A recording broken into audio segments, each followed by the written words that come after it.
First contact in the Arctic. Dr. Elena Petrov pressed her face against the thick glass of the submersible, watching sheets of ice drift past in the darkness of the Arctic waters. The research vessel Aurora floated above, barely visible through the crystalline maze of ancient ice. 3 months of studying unusual energy signatures beneath the polar cap had led to this moment. "Energy readings are spiking again," reported Dr. Wei Chen through the comm system. "Whatever's generating these pulses, we're getting closer." Elena adjusted the submersible's external lights, revealing strange patterns etched into the surrounding ice. They weren't random formations. They showed a geometric precision that sent chills down her spine. As the vessel descended deeper, the patterns began to pulse with a faint blue luminescence. "Are you seeing this?" Elena whispered, activating the submersible's recording systems. The ice wasn't just glowing. It was alive. Crystalline structures emerged from the frozen walls, each one pulsing in perfect synchronization with the others. They weren't ice formations at all, but living creatures unlike anything in Earth's biological record. Before Elena could process what she was seeing, an urgent message crackled through the comm. "Dr. Petrov, we need you back on the surface immediately. We're receiving reports from observatories worldwide. Something massive is approaching Earth from deep space." The submersible's sensors suddenly lit up with activity. The crystalline beings had intensified their pulsing, their light now bright enough to illuminate the underwater cavern. Elena noticed they were arranging themselves in complex geometric patterns, each formation precisely aligned with Earth's magnetic field. "Wei, are you recording these electromagnetic readings?" Elena asked, her voice steady despite her racing heart. "They're responding to something." "Confirmed," Wei replied. "But you need to see this data from the space observatories. Whatever's coming, these creatures knew about it before our instruments detected it." As the submersible began its ascent, Elena couldn't tear her eyes away from the spectacular light show below. The creatures were now forming concentric rings, their pulses creating standing waves in the local electromagnetic field. They weren't just responding to the threat. They were preparing for it. The language of light. The Aurora's laboratory hummed with activity as scientists from around the world connected virtually to witness humanity's first attempt at communication with the crystalline beings. Elena stood before a wall of screens, each displaying different aspects of the creature's bioluminescent patterns. "The specimens we managed to safely collect are exhibiting quantum entanglement properties," Dr. Yuki Tanaka explained, manipulating a 3D model of the creature's internal structure. "Their crystalline matrices aren't just for show. They're capable of manipulating electromagnetic fields at the quantum level." Wei Chen entered the lab, his tablet displaying new data from the deep space observatories. "The approaching object has accelerated. Initial calculations suggest it's some kind of directed energy wave, powerful enough to strip away Earth's atmosphere if it hits us directly." Elena studied the patterns flowing across her screens. "Look at this," she said, overlaying the creature's light sequences with the incoming cosmic threat's energy signature. "They're generating exactly inverse frequencies. They're not just warning us. They're showing us how they plan to defend Earth." The collected specimens pulsed in their containment tanks, their light patterns growing more complex by the hour. Elena had noticed they responded to human brainwave patterns, subtly altering their displays when researchers focused their attention on specific sequences. "I think I understand now," Elena announced, drawing her colleagues' attention. "They communicate through quantum-entangled photons. Each light pattern carries information encoded at the quantum level. They've been trying to teach us their language." She approached one of the specimen tanks, placing her hand against the glass. The creature inside immediately responded, its crystalline structure reorienting to face her. Its pulses shifted, matching the frequency of her neural activity. "Dr. Petrov," Wei called out, his voice tense. "The deep space object. It's not just one wave. It's the first of many.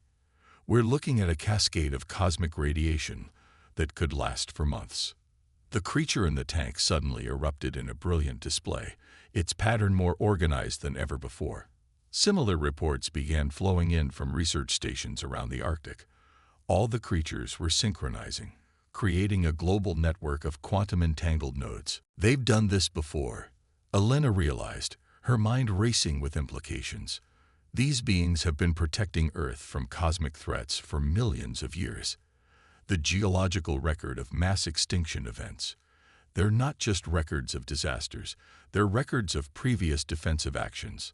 The lab's instruments began registering massive fluctuations in Earth's magnetic field. The creatures weren't just communicating anymore, they were mobilizing. Around the planet, their crystalline networks were strengthening Earth's natural defenses, preparing for the approaching storm. But as Elena studied their patterns more closely, she recognized something else. An invitation. The creatures weren't just showing humanity what they could do. They were showing us how we could help. We need to convene an emergency meeting with the world's leading quantum physicists, Elena announced. These beings have mastered the manipulation of electromagnetic fields at the quantum level.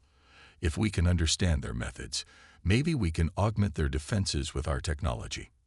As if in response, the creatures' light patterns shifted again, forming complex mathematical equations in their bioluminescent displays.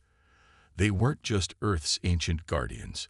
They were offering to teach humanity how to join them in that role. The race against time had begun. Humanity had mere weeks to learn and implement the quantum principles these beings had evolved over millions of years. The approaching cosmic storm would test not just their ability to learn, but their capacity to trust in something so utterly alien yet so fundamentally aligned with Earth's survival. Ancient Guardians revealed. The massive display screen in the Aurora's main conference room showed a timeline spanning billions of years. Elena stood before an international panel of scientists, pointing to specific markers in Earth's geological record. These aren't just random fluctuations in Earth's magnetic field strength, she explained, highlighting patterns that stretched back to the Precambrian era. They're defense signatures. Every major cosmic radiation event in Earth's history has been met with a coordinated response from these crystalline beings. Dr. Yuki Tanaka's hologram appeared beside her, adding new data to the display.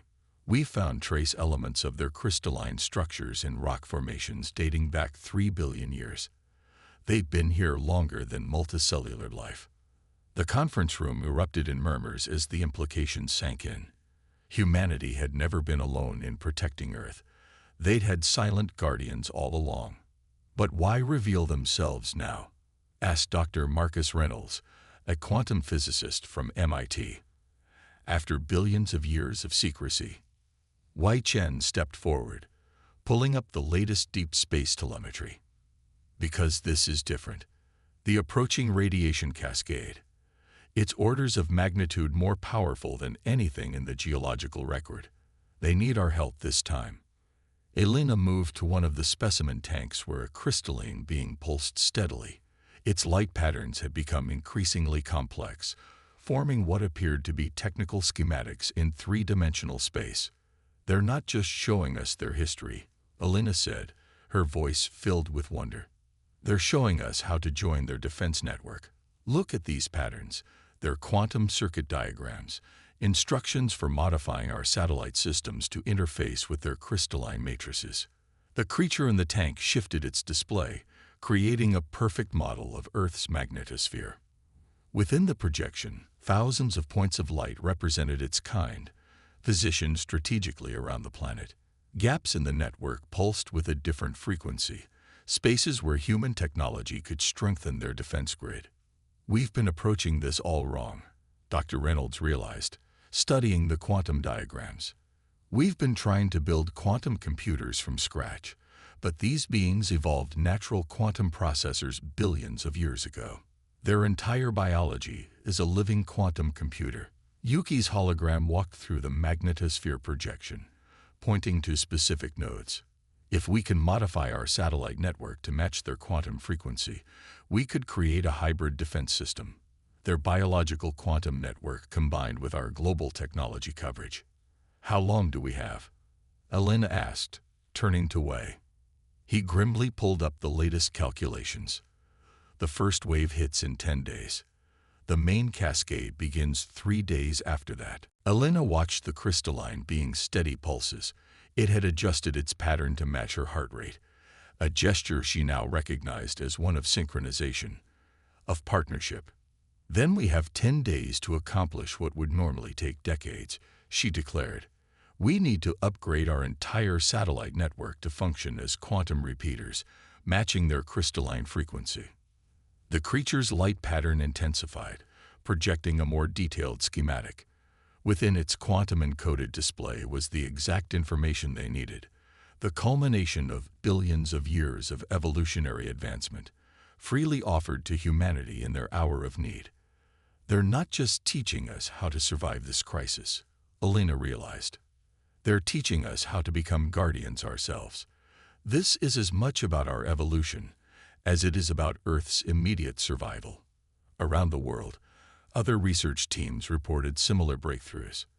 The crystalline beings were coordinating their educational efforts, each group sharing crucial pieces of quantum engineering knowledge. Humanity's greatest minds worked tirelessly to decode and implement the ancient Guardians' teachings. But as the first satellites were modified to join the quantum network, strange new patterns began emerging in the creatures' displays. They weren't just preparing for defense. They were warning of something else, something in the approaching cosmic storm that even they had never encountered before.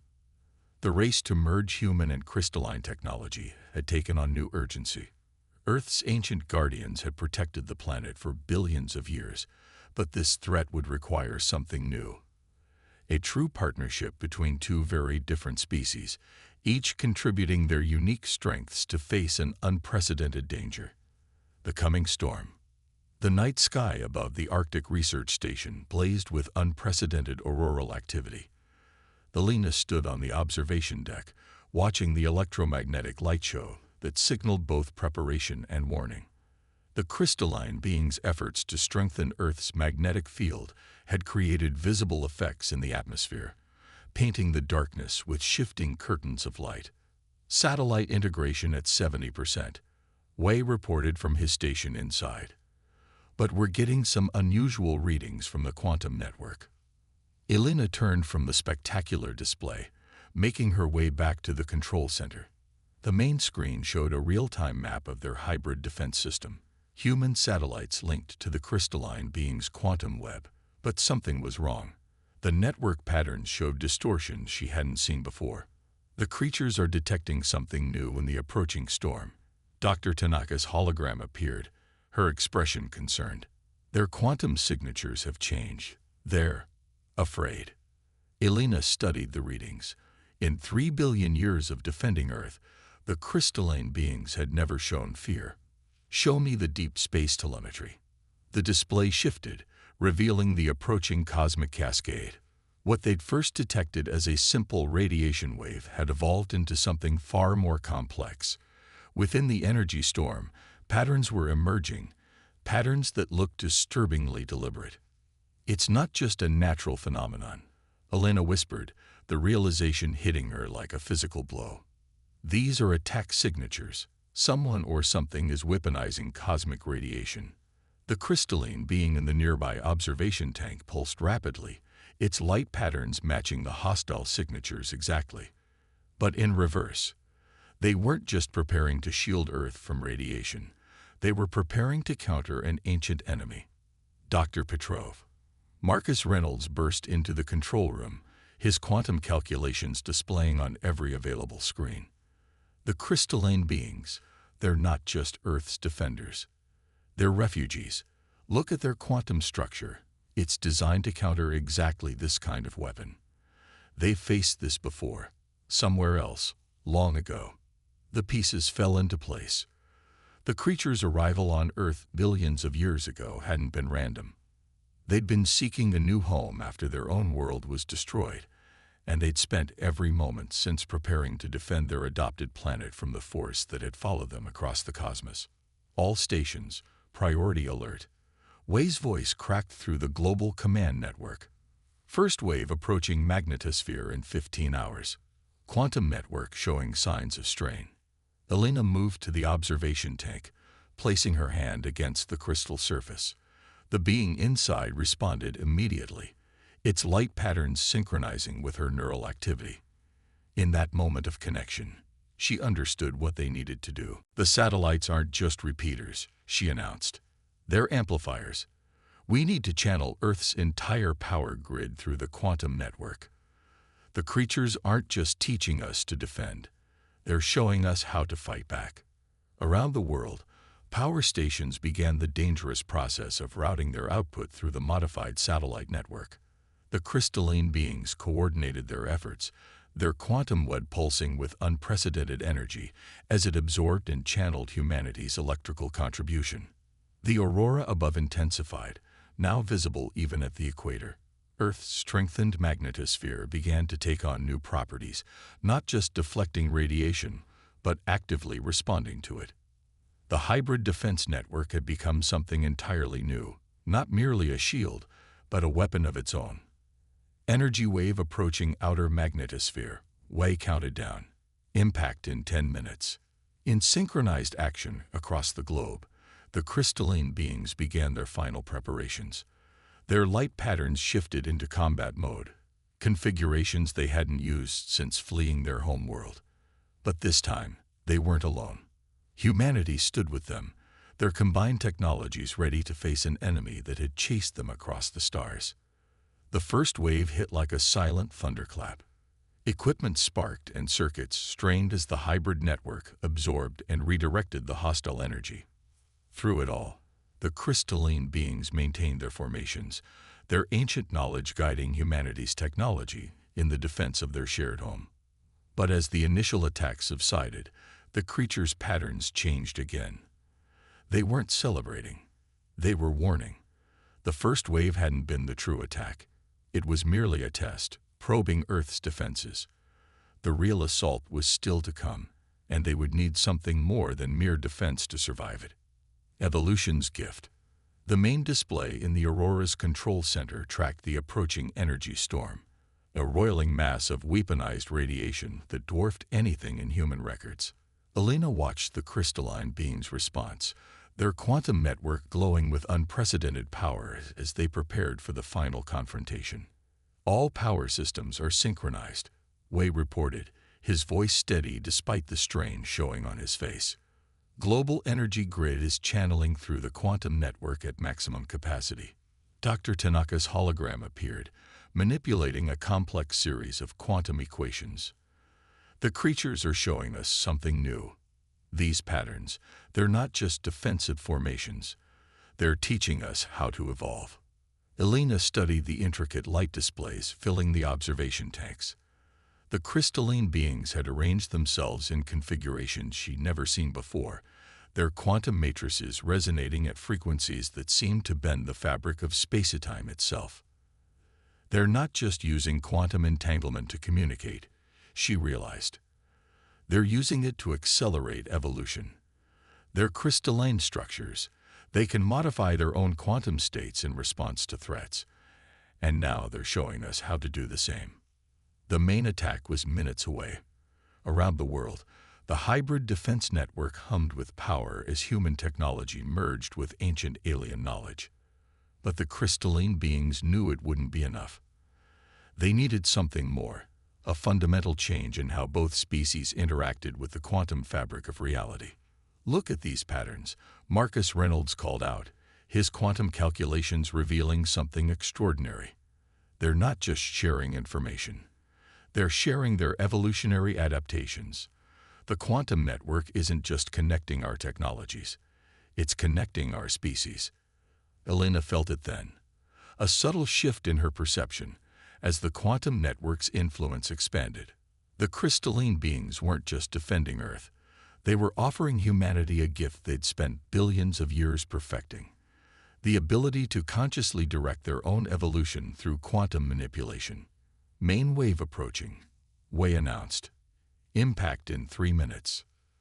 The crystalline beings' light patterns reached a crescendo of complexity.